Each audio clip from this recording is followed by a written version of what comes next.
Have you ever seen a movie you were really excited about? A film you know was going to be good.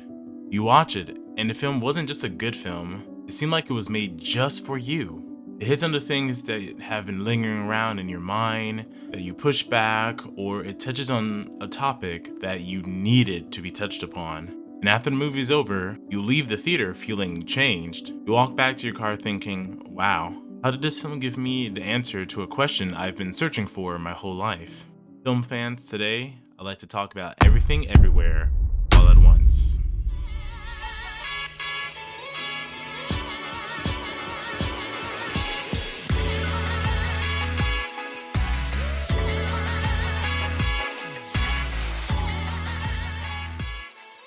This film is about Evelyn, an aging Chinese immigrant who is swept up in an insane adventure where she alone can save the world by exploring other universes, connecting with the lives she could have lived. It starts off with Evelyn managing her laundromat with her husband, Waymond, and a lot is piling on her plate. Not only does she have to deal with all the duties of managing an establishment, but also planning a New Year's party, dealing with taxes, her elderly father, and her daughter who she is not ready to fully accept that she's gay. On top of all of that, her husband from a different universe hijacked her current husband's body to warn her of a great evil that is searching for her.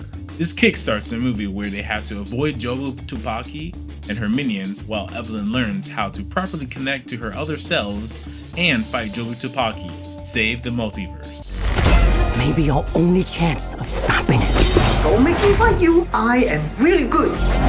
I don't believe you. When I first saw the trailer for this movie, coming from the infamous A24 studios, I knew this was going to be an exciting, fun, and weird movie. As most of A24 films are either cool, weird films that give a high-budget indie film vibe. However, I had no idea this was going to be one of the most important films in my life. But more on that later. For now, I want to talk about the things that made this movie enjoyable. The wings. The universe He speaks of senseless things. is so much bigger Script is you and than you realize.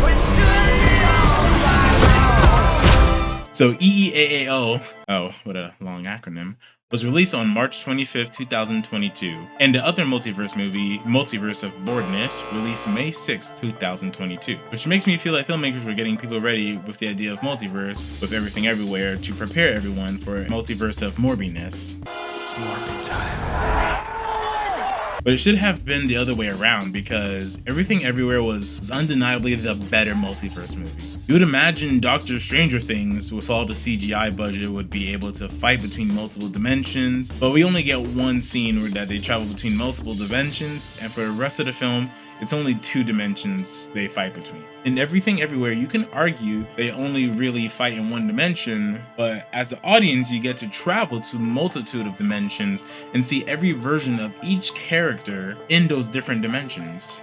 And I feel it was way more creative in the way they portrayed it in the film than that other one. They didn't need any cool CGI to sell the movie. They didn't need to save America. All they needed was a good vision. A vision for a good story, good characters who are flawed and relatable.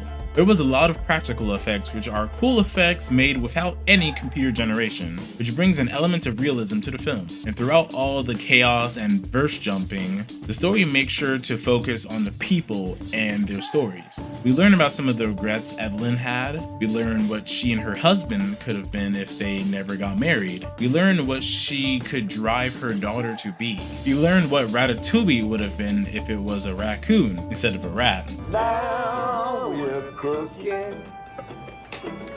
While nobody's looking. I don't know what I'd do without you. So many important topics perfectly layered on top of one another. Kung fu and comedy and multiverse jumping as the icing on the top, which to me makes a perfect recipe for a perfect film.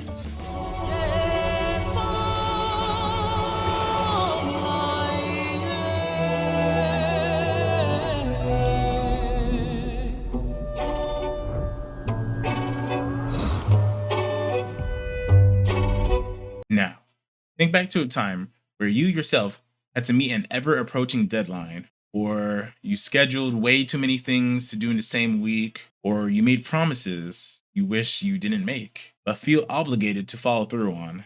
The pressure of the world feeling like it's closing in on you, and you think back to a time when you had free time. Nowadays, time to do what you want seems to be shrinking and shrinking. It felt this way for a long time. Deadlines, projects, promises, responsibilities all seem to pile up on you, and your brain seems to be thinking about everything, everywhere.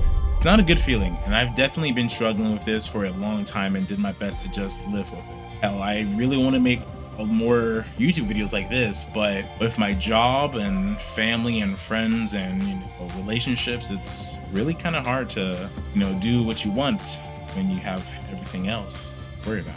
However, the feeling of being overwhelmed just never really goes away. You can subdue it, but it never really goes away for good.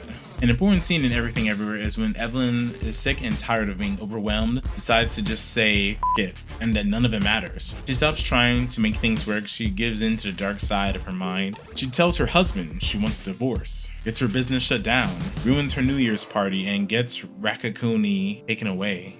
How could she? Sucked into a bagel.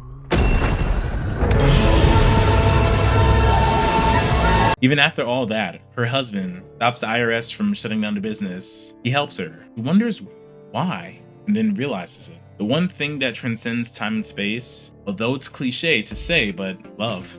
Having someone there for you in your darkest moments, having someone bring you a snack while you didn't have time to make food, working on a project, having someone to tell you they care about you, and saved Evelyn. Times are going to be tough in life, and there are times where the universe seems like it's crushing down on you. But as long as you're with the right person, things don't seem as bad as they were. This can be a significant other, a parent, or a friend. Having people who care about you, and you them, can help you tackle everything, everywhere, all at once.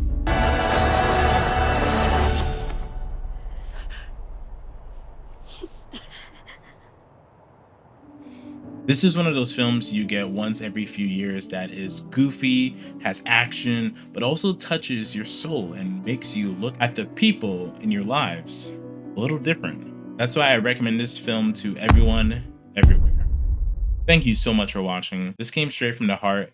I really do love this movie to death. If you felt the same way or differently about this film, tell me your thoughts in the comments. And don't forget to click the like button and subscribe for more Film Diary thoughts. But I'll see you guys next time because we're moving on.